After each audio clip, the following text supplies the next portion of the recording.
가정마다 예배하는 곳에 하나님께서 은혜와 응답으로 함께 하시기를 사모하며 기도합니다. 신앙 고백 드리겠습니다. 아멘. 나는 전능하신 아버지 하나님, 천지의 창조주를 믿습니다. 나는 그의 유일하신 아들 우리 주 예수 그리스도를 믿습니다. 그는 성령으로 잉태되어 동정녀 마리아에게서 나시고 본디오 빌라도에게 고난을 받아 십자가에 못 박혀 죽으시고 장사된 지 사흘 만에 죽은 자 가운데서 다시 살아나셨으며 하늘에 오르시어 전능하신 아버지 하나님 우편에 앉아 계시다가 거기로부터 살아있는 자와 죽은 자를 심판하러 오십니다. 나는 성령을 믿으며 거룩한 공교회와 성도의 교제와 죄를 용서받는 것과 몸의 부활과 영생을 믿습니다. 아멘. 말씀은 마태복음 14장 14절부터 21절 말씀까지 묵상합니다. 기도합니다. 영광과 감사와 찬송이 우리 하나님께 있습니다. 온 마음으로 하나님을 사랑하며 예배하고 은혜를 사모합니다. 가정마다 정한 시간에 하나님을 찬양하고 예배할 때 주의 위로와 은혜가 넘치게 하시고 감사가 넘치는 가정, 하나님의 영광을 위하여 쓰임받는 가정, 복음과 은혜와 복의 통로가 되는 복된 가정 되게 하여 주시옵소서. 종을 낮추시고 겸손하게 하시고 오직 말씀의 도구만 되기를 원합니다. 오늘도 우리 가운데 말씀하실 하나님을 사모하는 중에 기다립니다. 예수님의 이름으로 기도합니다. 아멘.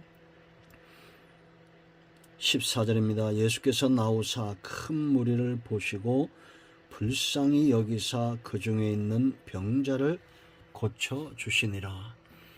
저녁이 되매 제자들이 나와 이르되 이곳은 빈들이요 때도 이미 저물었으니 무리를 보내어 마을에 들어가 먹을 것을 사 먹게 하소서. 예수께서 이르시되 갈 것 없다. 너희가 먹을 것을 주라.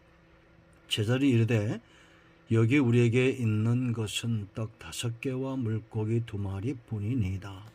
이르시되 그것을 내게 가져오라 하시고 무리를 명하여 잔디 위에 앉히시고 떡 5개와 물고기 2마리를 가지사 하늘을 우러러 축사하시고 떡을 떼어 제자들에게 주시매 제자들이 무리에게 주니 다 배불리 먹고 남은 조각을 12바구니에 차게 거두었으며 먹은 사람은 여자와 어린 아이 외에 5,000명이나 되었더라.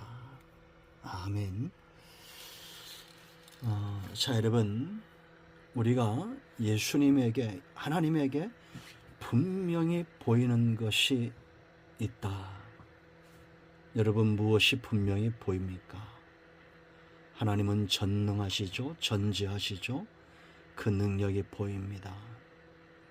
하나님의 약속의 말씀에 신실하신 그 하나님의 신실하심이 보입니다. 다 중요합니다.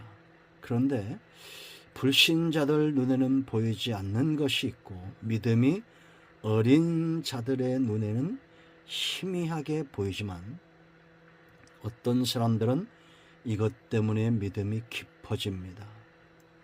헌신합니다. 주님을 따르는 제자가 됩니다.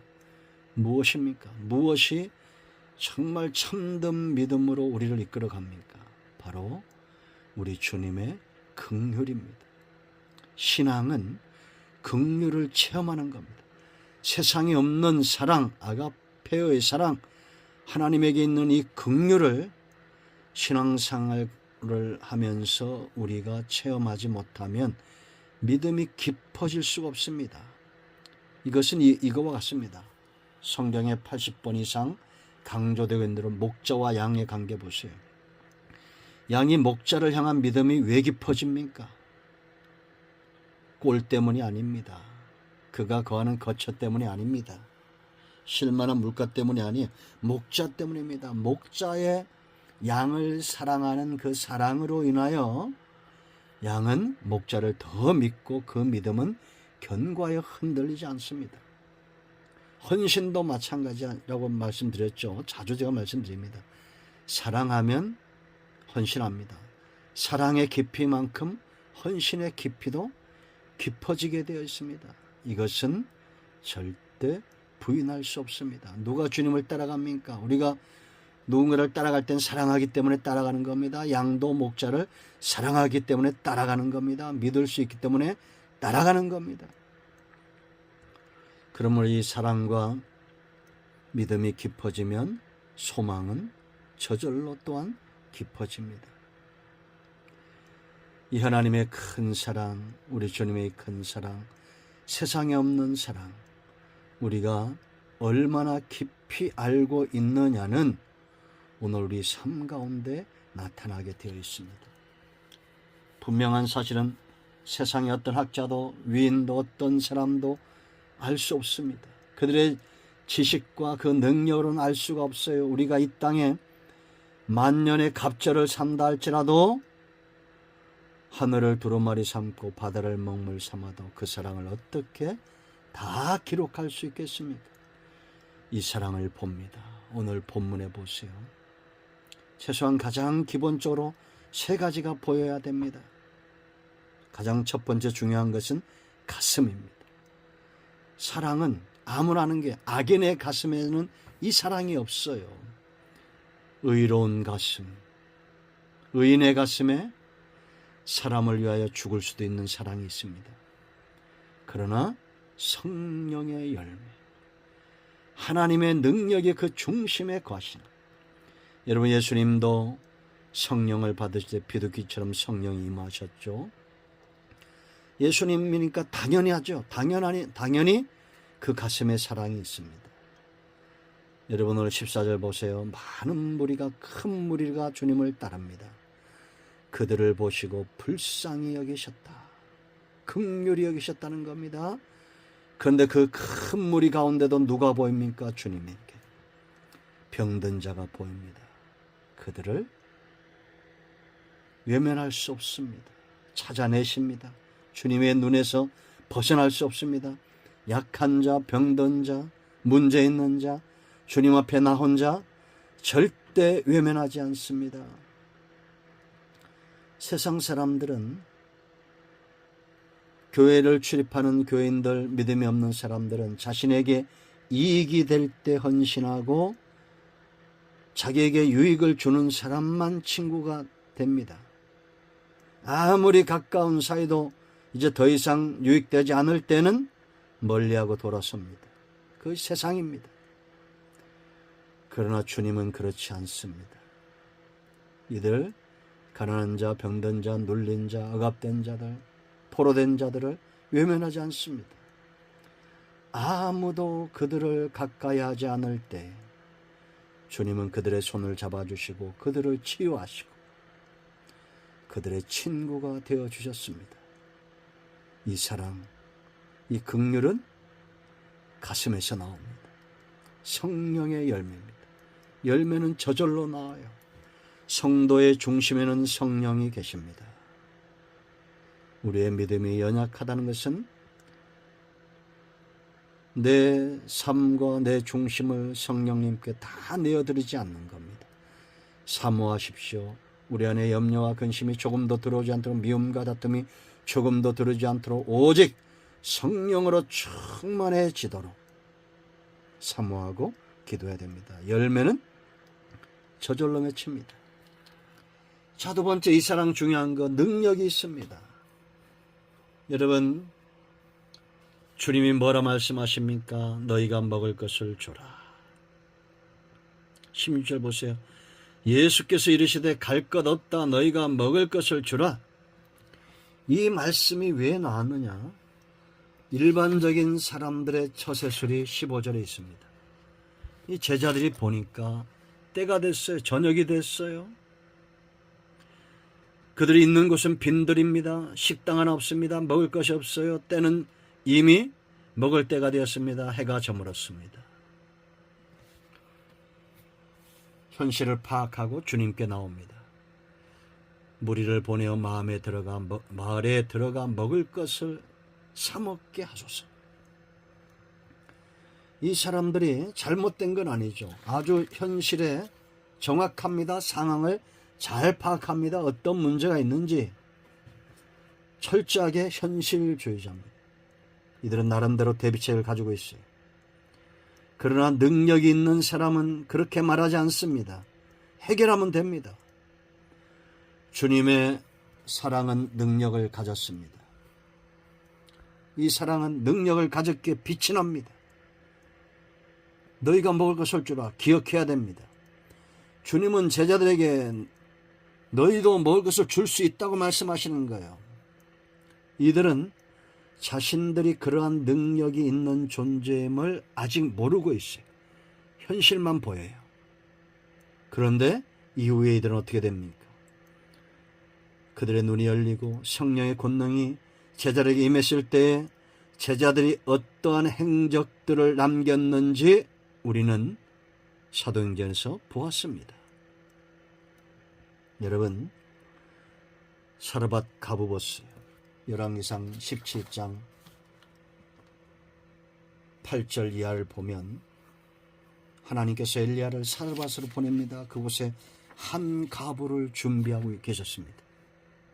하나님이 참 놀라우신 분이에요. 선자를 위해서 준비한 여자가 억만장자 백만장자도 아니고 엘리야가 가서 도착해 보니 나뭇가지를 줍고 있는데 그 나뭇가지 줍고 있는 여자에게 엘리야가 말합니다. 나에게 물 한 모금 달라고. 물을 조금 가져다가 내게 마시게 하라. 이 기근의 때에 말이죠. 그래서 이 여자가 물을 가지러 가는데 또 말합니다. 청컨대 네 손에 떡 한 조각을 내게로 가져오라. 이 선자가 이렇게 요구하는 거예요. 그때 이 여자가 뭐라 말하느냐. 12절 말씀 보면 그가 이르되 당신의 하나님 여호와께서 살아계심을 두고 맹세하노니 나는 떡이 없고 다만 통에 가루 한 움큼과 병에 기름 조금뿐이라. 내가 나뭇가지들을 주워다가 나와 내 아들을 위하여 음식을 만들어 먹고 그 후에는 죽으리라. 이런 참 비참한 환경에 있는 여자 그것도 과부를 이 선제를 위해서 준비해 놓은 겁니다. 가루 조금 있고 기름병에 기름 조금 있는데 이제 나뭇가지 주워다가 떡해 먹고 죽겠다는 거예요. 그런데 그거 내놓으라는 겁니다. 그런데 이 여자가 순종해요. 순종했던 이유는 뭐냐? 말씀 때문입니다. 주의 종의 선자의 말씀에 의지하여 그 마지막 남은 가루 한 주먹을 한 줌을 떡을 만들어 드립니다. 그 약속이 어떤 약속입니까? 14절 말씀 보면 이스라엘은 여호와의 말씀이나 여호와가 비를 지면에 내리는 날까지 그 통에 가루가 떨어지지 아니하고 그 병에 기름이 없어지지 아니하리라 하셨느니라. 실제로 이렇게 됐어요. 15절 16절 말씀 보면 엘리야가 머무는 날 동안에 기근이 임하는 날 동안에 그 가루통에 가루가 떨어지지 않고 기름병에 기름이 없어지지 않았습니다. 이제 제자들은 어떻게 해야 됩니까? 똑같은 상황입니다. 여자와 어린아이만 제외한 남자만 5,000명이에요. 근데 먹을 거라고는 5병이옵니다. 5병이요. 예? 떡 5개, 물고기 2마리예요. 가름 한 줌과 똑같습니다. 그럼 이걸 어떻게 해야 됩니까? 주님께 가지고 나와서 주여 여기 5병여가 있습니다.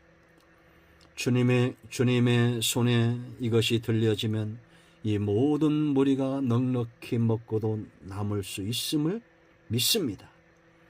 이런 믿음의 고백이 있었다면 그것은 곧 골리앗을 쓰러뜨린 다윗의 물맷돌과 같은 기적.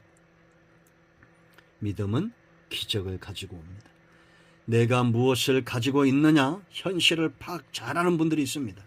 날은 저물고 빈들이고 먹을 것은 없고 오병이 엇뿐이고, 그러나 무엇을 가지고 있느냐가 중요한 게 아니에요.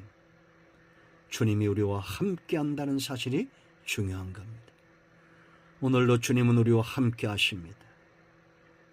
그것은 변함없는 사실이고, 지금까지 사라버가뿐만 아니라 이 오병이어를 드렸던 이 소년뿐만 아니라 지금까지 역사 속에는 주님과 함께 했던 자들이 그 능력에 동참했습니다. 지금 주님은 우리에게 어떤 말씀을 하실까요? 너희가 먹을 것을 주라. 너희가 이 큰 사랑을 행하라. 근데 우리가 현실만 보고 있다면 기적은 멀리 있는 겁니다. 주님을 바라봐야 됩니다. 골리앗이 보이지 않습니다. 다윗의 눈에는 주님이 보입니다. 모세의 눈에는 홍해가 보이지 않습니다. 능력의 지팡이로 일하실 하나님이 보입니다. 우리의 믿음은 얼마나 깊어졌습니까? 하나님의 사랑의 권능, 그 능력을 체험하십시오. 믿음은 깊어집니다. 자, 세 번째, 사랑은 결단이 중요합니다. 더 중요한 것을 위한 결단이에요. 여러분 22절 보면 예수께서 즉시 제자들을 재촉했다 그랬습니다. 오병 사건 이후에 예수님이 즉시 재촉했다. 이런 상황이 예수님의 사역 가운데 거의 없습니다. 그런데 이 오병의 사건 후에 즉시 재촉했어요. 왜 그런지 아세요? 요한복음 6장에 똑같은 기적이 나타나는데 15절 말씀을 보면 이 오병의 사건 후에 그러므로 예수께서 그들이 와서 자기를 억지로 붙들어 임금으로 삼으려는 줄 아시고 다시 혼자 산으로 떠나가시니라. 그들을 떠나셨어요. 오병이어, 여러분 얼마나 놀랍습니까? 기적이 났어요. 이들이 주님을 따라왔을 때 말씀을 듣고 말씀에 깊이 심취합니다. 그런데 어느 순간 오병이의 기적이 터지니까 바로 육적인 사람으로 돌변합니다. 그리고 주님을 붙들고 임금 삼고자 합니다. 그 다음 날도 무리들이 쫓아왔어요. 그때 주님이 뭐라 말했느냐? 27절 말씀 보면 썩을 양식을 위하여 일하지 말고 영생하도록 있는 양식을 위하여 하라. 이 양식은 인자가 너에게 주리니 인자는 아버지 하나님께 인치신 자니라.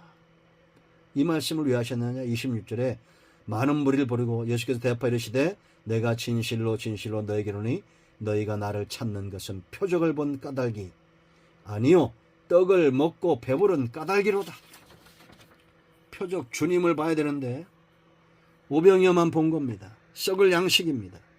주님은 이들을 떠나셨어요. 제자들을 재촉해서 건너편으로 가겠습니다. 왜일까요? 이들에게 정말 필요한 것은 육적인 떡이 아니라 영의 양식임을 아셨기 때문입니다. 그래서 6장 33절 주님이 선포합니다. 하나님의 떡은 하늘에서 내려 세상에 생명을 주는 것이니라. 48절 내가 곧 생명의 떡이니라. 이런 말씀을 듣고 깨닫고 아주 지혜로웠던 베드로가 뭐라는지 아십니까? 68절에 시몬 베드로가 대답하되 주여 영생의 말씀이 주께 있사오니 우리가 누구에게로 가오리까? 많은 사람들이 그날에 주님을 떠났어요. 오병의 기적이 나타나지 않고 주님이 영적인 양식에 대해서 이야기하니 그 말씀이 어렵다고 많이 떠났습니다. 그때 베드로는 고백합니다. 너희도 가려냐는 주님의 말에 67절 너희도 가려냐? 그래서 베드로가 아주 지혜로운 말을 하죠. 영생의 말씀이 주께 있사오니 우리가 누구에게 가오리까? 우리가 이런 태도가 중요합니다. 여러분 왜 은혜로 시작했다가 육체로 마칩니까? 육적인 양식보다 더 중요한 것은 영적인 양식이에요. 주님은 영의 양식을 위해서 하나님 앞에 나아가셨고 또 이 양식을 위하여 사역하셨음을 우리가 봅니다. 영의 양식이 사람들에게 더 소중함을 알았기 때문에 결단하신 거예요. 여러분 이런 기적이 일어나 봐요. 그곳에서 왕노릇하고 싶지 않겠습니까? 그런 경우들이 얼마나 많습니까? 저도 체험이 있습니다.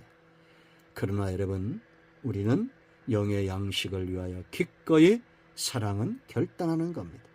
여러분 이 사랑을 보십시오. 이 사랑의 가슴이 우리에게 있기를, 이 사랑의 능력이 주님과 함께 나타나기를, 영의 양식을 위하여 기꺼이 육적인 삶에서 결단하기를 사모하고 축원드립니다. 아멘. 자, 이제 합심에 기도하시고 가정의 마무리 기도하시고 주님 가르친 기도로 예배를 마치시면 되겠습니다. 오늘도 응답이 저와 여러분의 가정에 임하였습니다. 아멘. 할렐루야.